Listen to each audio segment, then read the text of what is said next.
So, a new update patch has just been announced for Splatoon 3. We have the full patch notes right here. This is the first update patch we have gotten in a little while now since Nintendo confirmed updates would be stopping, basically after the Grand Festival. So it'll be really interesting to see exactly what changes are involved within this update and why they decided to release it now. So let's take a look through everything that you need to know. Starting us off, changes to Amiibo. Enabled a feature that allows players to remember the Grand Festival, even when not connected to the internet, by tapping the following characters' Amiibo figures at the Amiibo box in the plaza: Callie, Marie, Pearl, Marina, Shiva, Fry, and Big Man. So yes, this previous feature was in the last update, but the difference here is you can now do it offline. You don't have to be connected to the internet for this to work. They did previously promise that this change would be happening, so here it is. It's good that they kept their promise and they have given us this little update that we needed. Moving on, changes to multiplayer. Specifications for some main weapons have changed. For all of these splatter shots, the Hero Shot Replica, the Octo Shot Replica, and the Auto Shot Replica, increased the speed of shots by approximately 3% and extended the flight distance. So a nice little buff there for these weapons, that's definitely interesting to see. For the Splattershot Pro, Forged Splattershot Pro, reduced the scatter of shots while on the ground by approximately 7%. Moving on, we have the Lunar Blaster, Neo, and the Auto Blaster Replica, increase the radius of the damaging explosion area by approximately 6%. For the L3 Nozzle Nose and the Nozzle Nose D, reduce the amount of ink consumed by approximately 4%. For the H3 Nozzle Nose and H3 Nozzle Nose D, reduce the amount of ink consumed by approximately 8%. For the GooTuber and Custom GooTuber, reduce the time required to charge fully by approximately 1/15 of a second. With this change, the time until it will deal 100.0 damage or more damage is also reduced by approximately 1/20th of a second. For the Dowser Julie's FF and the Custom Dowser Julie's FF, reduce the time between the end of a dodge roll and being able to take another action by approximately 1/20th of a second. Undercolor Brella and Undercolor Brella Sorella, or the other way around actually, reduce the time required for broken canopies to recover from approximately 4.0 seconds to approximately 3.7 seconds. Splatana Wiper Deco, reduce the charge time required to do the charge swipe by approximately 1/30th of a second. Now, moving on, some specifications for sub-weapons have changed. Auto Bomb, increase the radius of the enemy detection area by approximately 8%. I'm very happy to see a nice buff here for the Auto Bomb, one of my personal favorites. It doesn't get much love in Splatoon 3, which I can kind of understand why. It's not the most popular, but I personally really love it, so I'm glad that it's gotten this bonus. Angle Shooter, initial velocity is approximately 5% faster and flight distance has been extended. So nice improve for the Angle Shooter, which kind of falls into that category that I was just talking about for the Auto Bomb. It really isn't one of the most popular, so that's going to be a good help for it. Fizzy Bomb, adjusted the way that they bounce due to explosions and slightly reduced the distance moved with one explosion. With this change, the area that can be inked with 2 or more explosions will be reduced.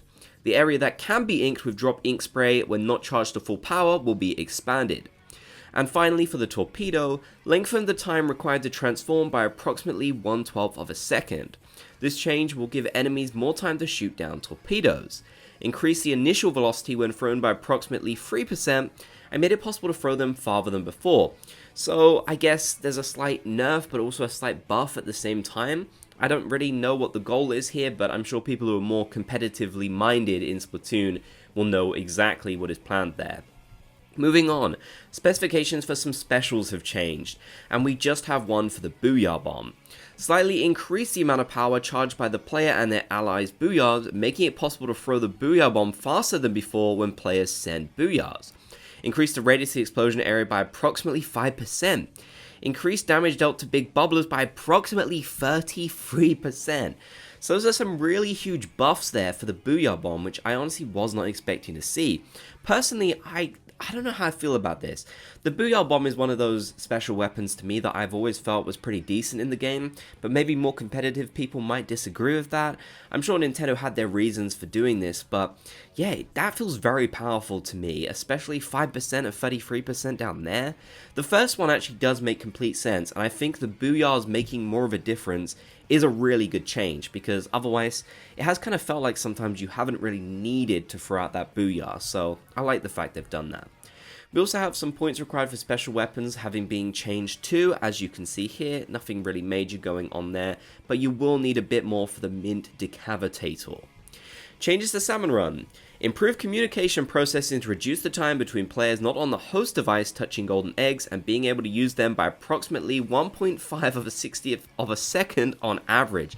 That's really hard to say, I'm sorry. I'm probably just stupid. That's probably the actual answer, but that is, I don't know. I've never read that before.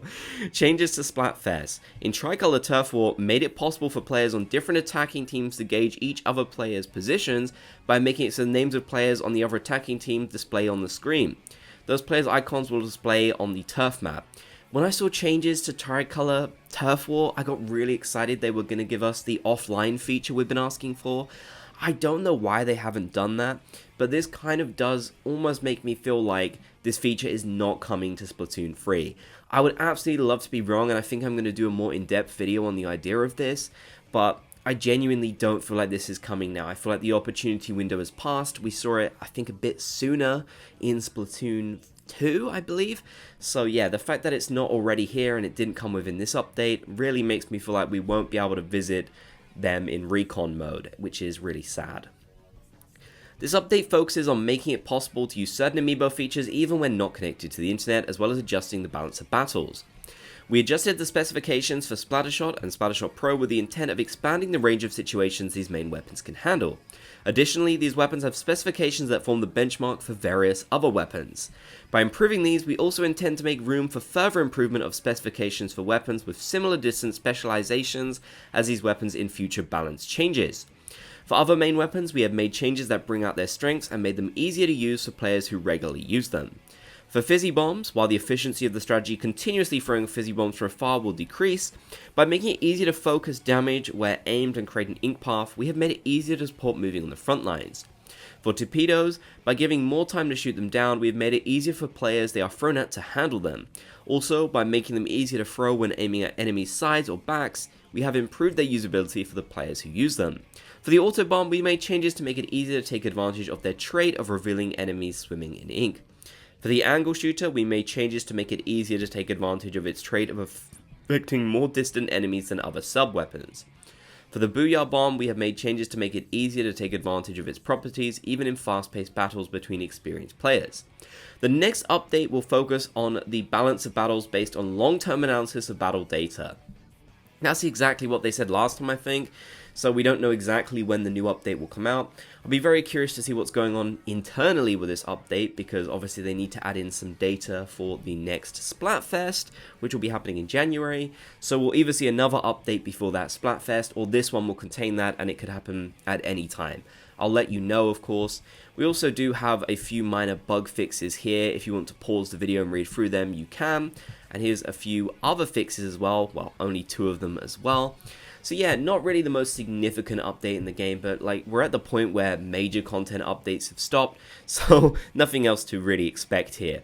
Still, let me know your thoughts about everything down in the comment section below. I'd love to hear.